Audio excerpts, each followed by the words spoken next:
नमस्कार साथियों, मैं संदीप पार्थसारथी। स्वागत है आपका अपने YouTube channel Parthasarathi education point पर डेली करंट अफेयर की क्लास में। दोस्तों, आज हम अपनी करंट अफेयर्स की क्लास में 16 और 17 मार्च से रिलेटेड करंट अफेयर्स के इम्पोर्टेंट क्वेश्चन पर डिस्कस करेंगे। साथियों, आप सभी डेली क्लास की शॉर्ट नोट्स बना रहे होंगे। यदि नहीं बना रहे हैं तो बनाना स्टार्ट कर दीजिए, जिससे आप भविष्य में कम समय में क्वेश्चन को रिवाइज कर सकें। साथियों, पिछले कुछ सेशन हम आपके नहीं ले पाए हैं मेरे व्यक्तिगत कुछ कारणों से, लेकिन उन सभी दिनों के जो आपके प्रश्नोत्तर हैं आपको इस PDF में मिल जाएंगे और अगले PDF में हम आपको प्रोवाइड करवा देंगे। तो आइए, समय को बिना गंवाए शुरू करते हैं आज के सेशन को और देखते हैं आज के पहले प्रश्न को।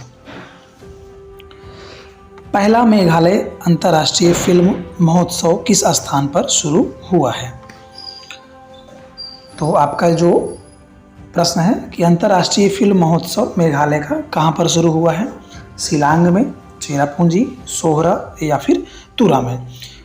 तो मेघालय के राज्य के द्वारा पहला अंतर्राष्ट्रीय फिल्म महोत्सव शुरू किया गया है और उसका सही विकल्प है ए, शिलांग में पहला मेघालय अंतर्राष्ट्रीय फिल्म महोत्सव की शुरुआत की गई है।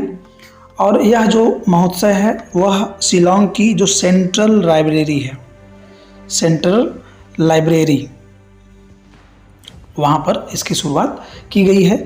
इसका जो समारोह है वह आपका 5 दिवसीय मनाया जा रहा है। कितने दिनों के लिए? 5 दिवस के लिए इसका समारोह मनाया जा रहा है और उसका जो समापन है वह 18 मार्च को हो गया है। 18 मार्च को हो गया है। इस जो समूह इस महोत्सव का जो मनाने का उद्देश्य है वो है कि राज्य में विशेष रूप से युवाओं के बीच फिल्म संस्कृति का निर्माण करना है। अर्थात यह जो महोत्सव मनाया जा रहा है उसका उद्देश्य है कि उस राज्य के जो युवा हैं वो फिल्म संस्कृति के रूप में अधिक से अधिक जाने और उसे ग्रहण करते हुए अपने विकास को उत्तरोत्तर वृद्धि करें। आइए देखते हैं अगला प्रश्न। सरस्वती सम्मान 2022 के लिए किसे चुना गया है? सरस्वती जो सम्मान है दोस्तों वह आपका के बिड़ला फाउंडेशन के द्वारा दिया जाता है और यह सम्मान प्रत्येक वर्ष दिया जाता है। तो इस वर्ष जो आपका यह सम्मान है वह शिव शंकरी जी को दिया गया है। उनकी पुस्तक जो है वो सूर्यवंशम, उनकी पुस्तक क्या है? सूर्यवंशम। शिव शंकरी जी की पुस्तक है सूर्यवंशम, जो कि तमिल भाषा में लिखी गई है। किस भाषा में लिखी गई है? तमिल भाषा में लिखी गई है। जो संस्मरण होते हैं उनका एक यह समूह है। जो भी संस्करण हैं तमिल भाषा में उनके संस्मरणों की एक यह पुस्तक बनाई गई है। अर्थात इसको संकलन करके एक पुस्तक का रूप दिया गया है, जो कि 2019 में यह क्या हुई थी? प्रकाशित हुई थी। तो सरस्वती सम्मान 2022 शिव शंकरी जी को उनकी पुस्तक सूर्यवंशम के लिए दिया गया है और यह पुस्तक जो है वो तमिल भाषा में है और उनके संस्मरणों की एक पुस्तक है जिसे 2019 में प्रकाशित किया गया था। तो इसका सही उत्तर क्या है? शिव शंकरी सरस्वती शिव शंकरी। आइए इसकी व्याख्या देखते हैं। तो इसका जो अवार्ड है वो सूर्यवंशम के लिए दिया गया है, तमिल भाषा में है और 2019 में ये प्रकाशित हुई थी। सरस्वती सम्मान के बारे में जान लेते हैं। सम्मान की शुरुआत जो हुई थी वो 1991 में हुई थी और यह के बिड़ला फाउंडेशन के द्वारा दिया जाता है। हम आपको स्टार्टिंग में ही बताएं। और यह सम्मान प्रतिवर्ष भारतीय संविधान की जो 8वीं अनुसूची है उसमें दर्ज जो भाषाएं हैं, अर्थात उसमें दर्ज कुल 22 भाषा है। कितनी भाषा है? 22 भाषा है। उनमें सभी में जो संपादित कृतियां हैं, जो साहित्यिक कृतियां हैं, उनके लिए दिया जाता है, जिनका सर्वश्रेष्ठ रहता है। और इस सम्मान में 15 लाख रुपए की सम्मान राशि दी जाती है। और यह एक मुख्य जो प्रश्न है कि पहला सरस्वती सम्मान किसे दिया गया था? तो इसे डॉक्टर हरिवंश राय बच्चन जी को दिया गया था, उनकी 4 खंडों की आत्मकथा के लिए। तो हमें ये याद रखना है कि सरस्वती सम्मान 1991 में स्टार्ट हुआ था, के बिरला के द्वारा दिया जाता है।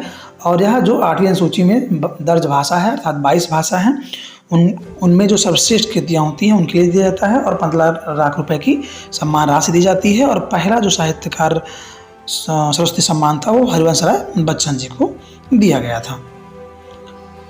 अगला प्रश्न देखते हैं।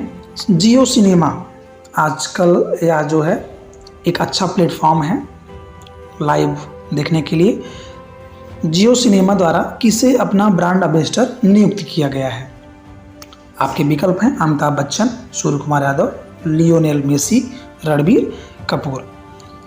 तो इसके जो सही उत्तर हैं वो है आपके क्या हैं? सूर्य कुमार यादव। सूर्य कुमार यादव स्काई, जो कि हाल ही में बहुत चर्चित क्रिकेटर हुए हैं T20 फॉर्मेट में, इनको जियो सिनेमा का एम्बेसडर नियुक्त किया गया है। जियो सिनेमा हाल ही में आपका जो IPL होने वाला है उसका यह डिजिटल स्ट्रीमिंग पार्टनर है, अर्थात यह डिजिटल रूप में IPL को लोगों को दिखाएगा, एक माध्यम बनेगा। ये IPL दिखाएगा और ये सूर्य कुमार यादव इसके एम्बेसडर बने हैं। आइए देखते हैं अगला प्रश्न। वेद प्रताप वैदिक का निधन हो गया है हाल ही में, वह कौन थे? पत्रकार, राजनेता, खिलाड़ी या संगीतज्ञ? तो जो वेद प्रताप वैदिक थे, यह एक प्रसिद्ध पत्रकार थे जिन्होंने आतंकवादी हाफिज सईद, जो आपका आतंकवादी था हाफिज सईद, उसका इन्होंने इंटरव्यू लिया था, जो बहुत ही चर्चा में था उस टाइम। तो जो वेद प्रताप वैदिक जी हैं, ये क्या हैं? पत्रकार हैं हिंदी भाषा के, और यह अपने ज़माने के एक सर्वश्रेष्ठ राजनीतिक विश्लेषक थे। ये वैदिक भारतीय भाषाओं के जो अंतिम अध्यक्ष भी रह चुके हैं, और इनका जो जन्म है वह 30 दिसंबर 1944 में MP में, और MP के कहाँ? इंदौर में हुआ था। तो वेद प्रताप वैदिक जी पत्रकारिता से रिलेटेड हैं, इन्होंने हाफिज सईद का इंटरव्यू लिया था, और इनका जन्म जो है वो 30 दिसंबर 1944 MP इंदौर में हुआ है, जिसकी व्याख्या यहाँ पर नोट डाउन की गई है, आप अपनी नोट्स में बना सकते हैं। आइए देखते हैं अगला प्रश्न। किस राज्य में देश का पहला इलेक्ट्रिक तीर्थ कॉरिडोर हाल ही में बहुत चर्चा में है कि इलेक्ट्रिक तीर्थ कॉरिडोर बनाया जा रहा है? चित्र में आप यहाँ देख सकते हैं कि जो ये 4 धाम हैं, 4 धाम के लिए कॉरिडोर बनाया जा रहा है। ये आपको चार्जिंग स्टेशन भी आपको यहाँ पर दिखाई दे रहे हैं, एक अच्छी खासी रोड दिखाई दे रही है।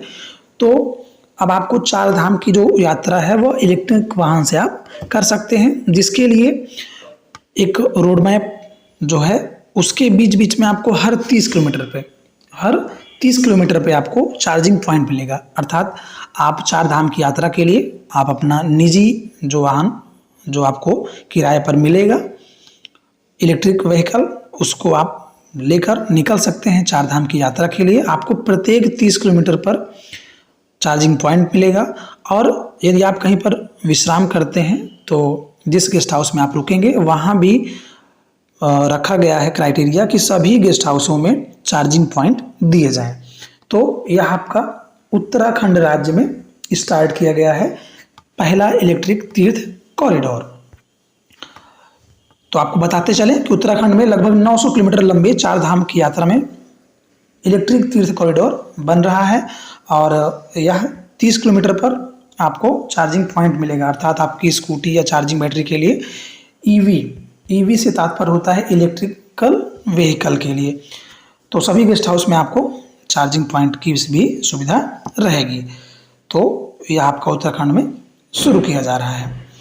अगला आपका प्रश्न है कि पहली बुलेट ट्रेन भारत में कब तक चलेगी? आपके विकल्प हैं 2025, 2026, 2027 और 2030। तो इसका जो सही विकल्प है वो है आपका 2026।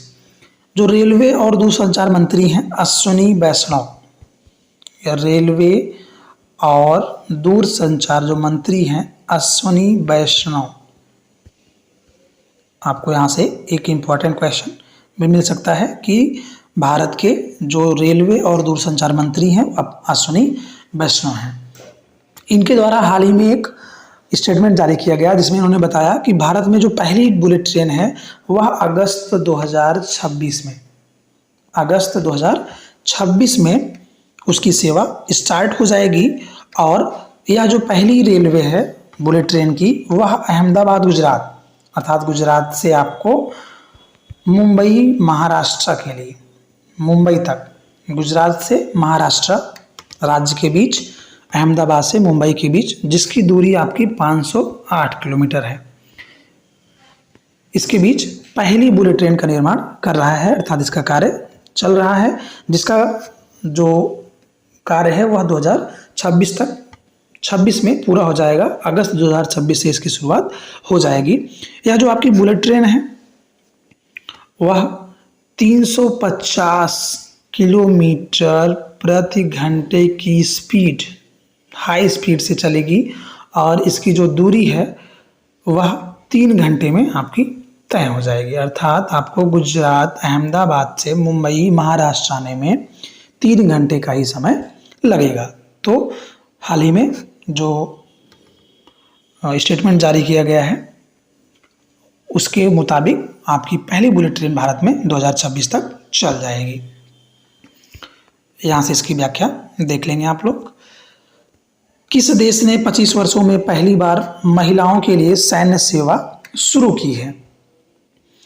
इसके आपके विकल्प हैं पोलैंड, कोलंबिया, अमेरिका, ब्राज़ील। तो इसका जो सही उत्तर है वह है आपका कोलंबिया। क्या है? कोलंबिया। कोलंबिया एक ऐसा देश है साथियों जहां पर 18 से लेकर 24 वर्ष के जो युवा हैं, वहां पर जो भी 18 से लेकर 24 साल के युवा हैं, पुरुष हैं, उनके लिए अनिवार्य सैन्य सेवा है। अनिवार्य सैन्य सेवा है।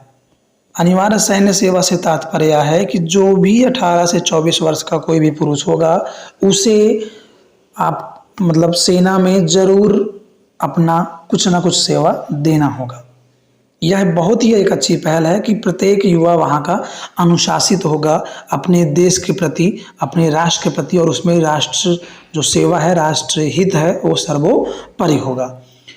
तो वहाँ पर एक नई पहल स्टार्ट की गई है पिछले 25 वर्षों के बाद कि वहाँ पर महिलाओं को भी सेवा में भर्ती किया जाएगा, जिसमें 1296 महिलाओं को पहली बार भर्ती किया जा रहा है। साथियों, जो कोलंबिया देश है वहाँ लगभग 2 लाख से अधिक सैनिक अभी तक हैं। तो आपको यह जानकारी, यदि आपसे क्वेश्चन पूछा जाए कि ऐसा कौन सा देश है जो पहली बार महिलाओं के लिए सैन्य सेवा शुरू कर रहा है, तो वो आपका क्या है देश? कोलंबिया। 1296 महिलाएं और कोलंबिया ऐसा देश है। 18 से 24 वर्ष की आयु के जो आपके पुरुष हैं उनके लिए वो अनिवार्य सेवा है। अगला प्रश्न है कि विश्व उपभोक्ता अधिकार दिवस 2023 कब मनाया गया है?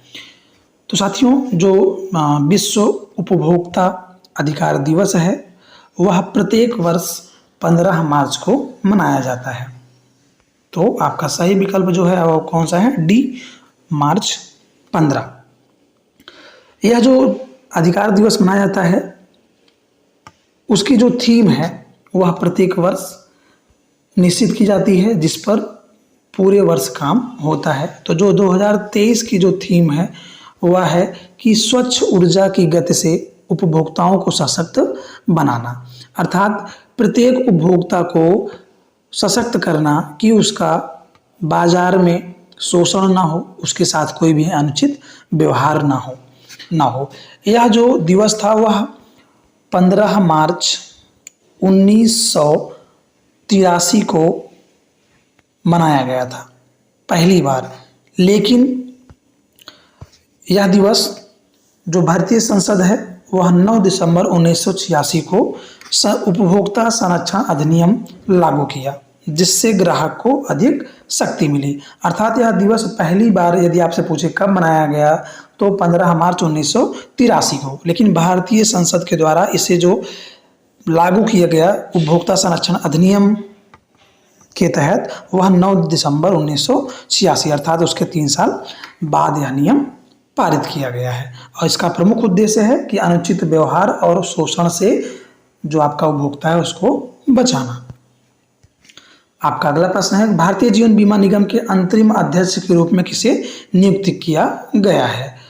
तो यह LIC है, जो आपका life insurance corporation of India. इसके जो लेटेस्ट अध्यक्ष हैं वो कौन बनाए गए हैं? आपके विकल्प हैं RS रीन, सिद्धार्थ मोहंती, राजेश मल्होत्रा, शैलेश पाठक। तो साथियों, इस प्रश्न को याद करने के लिए आपको विशेष ट्रिक जो मेरे दिमाग में आई, हम आपको उसके द्वारा बता रहे हैं कि जो भारतीय जीवन बीमा निगम है, इस शब्द में है कि जीवन, लाइफ। सभी व्यक्ति को अपना जीवन बहुत प्यारा होता है, सभी व्यक्ति को अपने जीवन से मोह बहुत अधिक होता है, मोह लगाव अधिक होता है। इसलिए इससे याद हम रखेंगे कि जो इसके हाल ही में अध्यक्ष बनाए गए हैं वह सिद्धार्थ मोहंती हैं। कौन है? सिद्धार्थ मोहंती। मोह से यहाँ पर क्या रिलेटेड हो रहा है? मोहंती। तो LIC के जो लेटेस्ट अध्यक्ष हैं वो कौन है? सिद्धार्थ मोहंती हैं। और आइए इसके बारे में जानते हैं, LIC के बारे में। जो LIC की स्थापना हुई थी वह 1 सितंबर 1956 को हुई थी। इसका मुख्यालय जो है मुंबई में है और यह पूरी तरह से भारत सरकार के स्वामित्व में है। इसकी देखभाल और इसमें जो नियम कानून बनाए जाते हैं वो भी, जितने भी परिवर्तन करने होते हैं वह भारत सरकार इसको कर सकती है, क्योंकि वो इसके स्वामित्व में पूरा है। आइए अगला प्रश्न देखते हैं कि Swiss firm IQ air. Swiss firm एक कंपनी है जो एयर की क्वालिटी को रिपोर्ट में परिवर्तित करती है। IQ एयर को जांचती है, एयर क्वालिटी को जांचती है। उसके मुताबिक जो विश्व का 8वां सबसे प्रदूषित देश है वह कौन सा है? तो हाल ही में इसकी जो रिपोर्ट जारी हुई है उसके द्वारा ये हुआ है कि जो फर्स्ट नंबर पे है वह चाड देश है, वह दुनिया का सबसे प्रदूषित देश है। और जो पाकिस्तान है आपका वह तीसरे नंबर पर है। पाकिस्तान आपका किस नंबर पर है? तीसरे नंबर पर आपका पाकिस्तान है और 8वें नंबर पर आपकी इंडिया है। अर्थात विश्व का सबसे 8वां प्रदूषित देश कौन सा है? भारत। भारत इसके पहले आपका 5वीं रैंक पर था। किस रैंक पर था? 5वीं रैंक पे। अर्थात इस बार किस रैंक पे है? 8वीं रैंक पर है। तो और सबसे जो हम लोगों के लिए खराब विषय है वह ये है कि जो दुनिया के सबसे 50 प्रदूषित शहर हैं उनमें से 39 शहर आपके भारत के हैं। यह बहुत ही शर्मनाक है। हम सभी को इसके प्रति सजगता रखनी होगी और प्रत्येक स्थान को जहाँ भी अपने आसपास हैं उसे स्वच्छ रखना होगा, ताकि इन रिपोर्ट में भी हम अच्छे हो सकें और हमारे लोगों का स्वास्थ्य जो है वो भी अच्छा हो सके और एयर क्वालिटी जो है वो भी बेहतर हो सके। ये लिस्ट है जो दुनिया के सबसे 10 प्रदूषित देश हैं, जिसमें आपका भारत 8वें नंबर पर है, पाकिस्तान तीसरे नंबर पर है और 5वें नंबर पर बांग्लादेश है। आपका अगला प्रश्न है कि सिप्री की रिपोर्ट के अनुसार 2022 में कौन सा देश दुनिया का सबसे बड़ा हथियार आयातक था? तो सिप्री एक संस्था है जिसका पूरा नाम Stockholm international peace research institute. इसके द्वारा जो है वह आयातक और निर्यातक कौन से देश है कितने प्रतिशत कर रहे हैं उनकी गणना ये करता है। तो सिप्री रिपोर्ट के अनुसार 2022 में जो देश का दुनिया का सबसे बड़ा हथियार आयातक रहा है वह है भारत। कौन सा देश है? भारत। इस रिपोर्ट के अनुसार अमेरिका जो है पिछले 5 वर्षों में दुनिया का सबसे बड़ा सैन्य निर्यातक रहा है। सबसे बड़ा आयातक कौन है? भारत है। और जो सबसे बड़ा निर्यातक है वह कौन है? अमेरिका है। आइए विस्तार से इसकी व्याख्या देखते हैं कि पिछले 5 वर्षों में सबसे बड़ा जो सैन्य निर्यातक है वो कौन है? अमेरिका है आपका। और इसका जो निर्यात में हिस्सा है वो 40% है, अर्थात 100 में से 40 जो हथियार हैं वो अमेरिका बेचता है। और दूसरे स्थान पर आपका रूस है 16% और फ्रांस है आपका 11%। यही 3 प्रमुख निर्यातक देश हैं। लेकिन इसके अलावा भारत ने 5 साल की अवधि में इजराइल, दक्षिण कोरिया और दक्षिण अफ्रीका से भी हथियारों को आयात किया है। अर्थात जो प्रमुख देश हैं आपके निर्यातक वो आपके अमेरिका, रूस, फ्रांस हैं। लेकिन इसके बावजूद भी इजराइल, दक्षिण कोरिया और दक्षिण अफ्रीका के भी टेक्निक्स धीरे धीरे आगे बढ़ रही हैं। तो भारत ने यहाँ से भी अपने हथियार को आयात किया है, खरीदा है। तो साथियों, इस प्रकार आपकी जो यह श्रृंखला है वह आज की समाप्त हुई।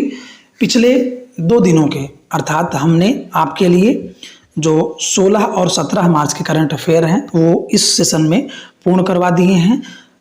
18 और 19 जो मार्च के करंट अफेयर हैं हम आपको अगली वीडियो में प्रोवाइड करवाएंगे और उसके बाद से आपकी वीडियोस कंटिन्यू हो जाएंगे।